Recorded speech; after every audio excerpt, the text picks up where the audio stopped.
Hello viewers, তোমরা thumbnail এবং title দেখে অবশ্যই বুঝতে পারছো যে আজকের ভিডিওটি কেমন হতে চলেছে। সো আমাদের অনেকের ফোনে যাদের ফোন ল্যাগ করে, অর্থাৎ যাদের ফোন একটু কাজ কম করে, বিভিন্ন ধরনের ভাইরাস তোমাদের ফোনের ভিতরে রয়েছে, সেটি আজকে আলোচনা করব। সো প্রথমে আমরা এই টিক মার্ক দিয়ে দিয়েছি, এটাতে তোমরা ক্লিক করবা। যাদের ফোনে এটি রয়েছে তারা এটিতে ক্লিক করবা এবং এখানটি কিছু স্পেস তৈরি হবে, অর্থাৎ এখানটা কিছু এমবি ফ্রি হবে। সো এখানটা দেওয়ার পর তোমরা তোমাদের ফোনের সেটিংসে চলে যাবা। সো ভিউয়ার্স, তোমরা সবাই সেটিংসে ক্লিক করার পর এখানটি নিচে একটু স্ক্রল করলে দেখতে পারবা স্টোরেজ, অর্থাৎ আমি এখানটে লাল টিক মার্ক দিয়ে এখানটি অপশানটি চিহ্নিত করে দিয়েছি। তোমরা সবাই স্টোরেজের উপর ক্লিক করবা। স্টোরেজের উপরে ক্লিক করে সো ভিউয়ার্স, তোমরা এখানে দেখতে পাচ্ছ র্যাম এবং ইন্টারনাল স্টোরেজ, অর্থাৎ আমাদের যে র্যামটি রয়েছে এখানটা আমরা ক্লিক করব এবং আমাদের নিচে যে রয়েছে ফোন মেমোরি, অর্থাৎ আমরা যেটাকে ফোন মেমোরি নামে চিনি। সো ভিউয়ার্স, এটাতে ক্লিক করার পর এখানটা দেখতে পারছো ক্লিন নামে যে অপশনটি রয়েছে।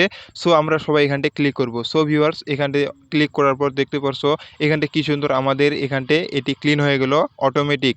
সো ভিউয়ার্স, এরপর যে আমাদের প্রধান কাজটি রয়েছে, আমরা এখানটা কিছুক্ষণ ওয়েট করব এবং উপরে যে ব্যাক অপশন দেখতে পাচ্ছ তোমরা সবাই, সো এখানটা সবাই ব্যাক দিয়ে দিবা এবং এখানটা নিচে স্ক্রল করলে দেখতে পারবা ভিউয়ার্স এখানটা কত রকমের ভাইরাস তোমাদের ফোনে এখানটে কানেক্ট হয়ে রয়েছে, অর্থাৎ বিভিন্ন ধরনের ভাইরাস এখানটে আসে, স্টক হয়ে রয়েছে। সো সবগুলো আমরা এখান থেকে ইজিভাবে ক্লিয়ার করে রাখবো। সো পরিপূর্ণভাবে এখানটে কাটিয়ে দেওয়ার পর তো আমরা প্রথমে চলে যাব আমাদের ফোনের ফাইল ম্যানেজার, অর্থাৎ আমাদের ফোনের যে বিভিন্ন রকমের ছবি অর্থাৎ গান রয়েছে সেখানটে চলে যাব ফোনের ফাইল ম্যানেজারে। ফাইল ম্যানেজারে যাওয়ার পর এখানে নিচে আমরা একটু স্ক্রল করব। নিচে স্ক্রল করলে দেখতে পারবো এখানটি অ্যাপস যে অপশানটি রয়েছে, অর্থাৎ আমাদের ফোনে যতগুলো অ্যাপস রয়েছে, যতগুলো অ্যাপসের ভাইরাস রয়েছে, সব অ্যাপসগুলো এখানটে শো করবে। সো ভিউয়ার্স, দেখতে পারছো আমি এখানটে ইনস্টলেড অ্যাপস, অর্থাৎ আমাদের ফোনে যেগুলো ইনস্টল রয়েছে সেই অ্যাপসগুলো এখানটে শো করতেছে। সো দেখতেছো ভিউয়ার্স, এখানটা সব অ্যাপসগুলো এখানটা শো করতেছে। তোমাদের যেটা কাজে আসবে না, অর্থাৎ যেই অ্যাপসটা তোমাদের কাজে আসবে না সেটা তোমরা সুন্দরভাবে এখান থেকে ডিলিট করে দিতে পারবো। তারপর এখানটায় রয়েছে আনইনস্ট্যান্ট অ্যাপস, অর্থাৎ আমাদের এখানটায় যে অ্যাপসগুলো রয়েছে, অর্থাৎ ভারী অ্যাপসগুলো রয়েছে, যেটা সবচেয়ে বড় এমবি, যেমন আমাদের এখানটায় রিমিনি যে অ্যাপসটি রয়েছে সেটা আমাদের এখানটায় কোনো কাজে আসে না, অর্থাৎ এটা আমরা সুন্দরভাবে ডিলিট করে দেবো, অর্থাৎ আনইনস্টল করে দেবো। সো ভিউয়ার্স, দেখতে পারছো কি সুন্দর আমি এখানটা এটাকে আনইনস্টল করে দিলাম। সো আমাদের এখানটায় কিছু ভাইরাস, অর্থাৎ আমাদের এখানটা ফোনের কিছু স্পেস তৈরি হয়ে গেলো। সো তোমরা এখানটা সুন্দরভাবে গেমসেরও এখানটা ক্লিক করতে দিতে পারো, অর্থাৎ তোমাদের ফোনে যদি কোনো রকমের গেমস ইনস্টল হয়ে থাকে সো তোমরা এখানটা থেকে আনইনস্টল করে দিতে পারবা। সো ভিউয়ার্স, তারপর দেখতে পাচ্ছ সিস্টেম অ্যাপস, অর্থাৎ এখানটায় বিভিন্ন ধরনের অ্যাপস রয়েছে এবং বিভিন্ন ধরনের অনেক ভাইরাস রয়েছে যা তোমাদের ফোনে অনেক ক্ষতি করে। সো ভিউয়ার্স, দেখতে পারছো আমি এখানটায় টিক মার্ক দিয়ে দিয়েছি, কি সুন্দর এখানটায় ভাইরাসটি এখানটায় অ্যাড হয়ে রয়েছে।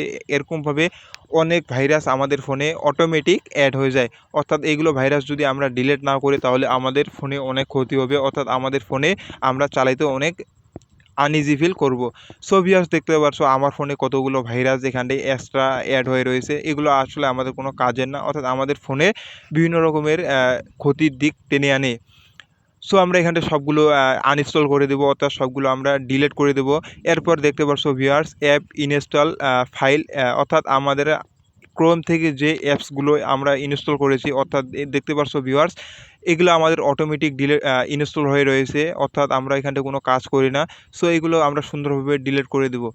সো প্রথমে দেখতে পারছো আমি একটা এখানটায় ডিলিট করে দিলাম। আসলে এই অ্যাপসগুলো আমরা ক্রোম থেকে অটোমেটিক আমাদের ফোনে ইনস্টল হয়ে থাকে। সো ভিউয়ার্স, এরপরে আমরা এগুলো সবগুলোকে একবারেই সবগুলোকে ডিলিট করে দেবো। সো সবগুলোকে আমরা এখানটায় টিক মার্ক দিয়ে রেডি করে রাখছি। এখন আমরা এখানটায় যে থ্রি ডট রয়েছে, থ্রি ডটের উপরে ক্লিক করে মুভ টু ট্রাস্ট, অর্থাৎ আমরা এগুলো সবগুলোকে ডিলিট করে দেবো। সো ভিউয়ার্স, দেখতে পারছো এগুলো সব সুন্দরভাবে ডিলিট হয়ে গেল। তোমরা যে এখানটায় অপশানটি দেখতে পাচ্ছ এখানটার উপর ক্লিক করবা। এখন দেখতে পাচ্ছ ভিউয়ার্স সবগুলো আমাদের ফোন থেকে কিন্তু ডিলিট হয়ে গেছে। সো ভিউয়ার্স, এরকমভাবে আমাদের ফোনে অনেক রকমের ভাইরাস আমরা পেয়ে থাকি, অর্থাৎ আমাদের অজান্তে আমাদের ফোন চালাতে চালাতে অজান্তে অনেকগুলো ভাইরাস আমাদের ফোনে এসে অটোমেটিক অ্যাড হয়ে থাকে। সো আমরা ব্যাক দেওয়ার পরে আবার আমাদের যে ক্লিয়ার যে অপশানটি রয়েছে এটির উপরে ক্লিক করব। সো যাদের ফোনে এই অপশানটি থাকবে না, অর্থাৎ ক্লিয়ার অপশানটি থাকবে না, তাদের কোনো সমস্যা নেই, তোমরা সেটিংসে যায় সব কিছু ক্লিয়ার করে দিতে পারবা। যেহেতু আমার ফোনে এই ক্লিয়ার অপশনটি রয়েছে তাই আমি এখান থেকে ক্লিয়ার করে দিলাম সুন্দরভাবে। সো ভিউয়ার্স, তোমরা এখানটা সুন্দরভাবে ক্লিক করে দেওয়ার পর সব ফোনটি তোমাদের অর্থাৎ নিউয়ের মতো হয়ে যাবে, অর্থাৎ নতুন ফোন তোমরা যেভাবে চালাও সেরকমভাবে তৈরি হয়ে যাবে। সো আজকের ভিডিওটি এ পর্যন্তই। ধন্যবাদ সবাইকে।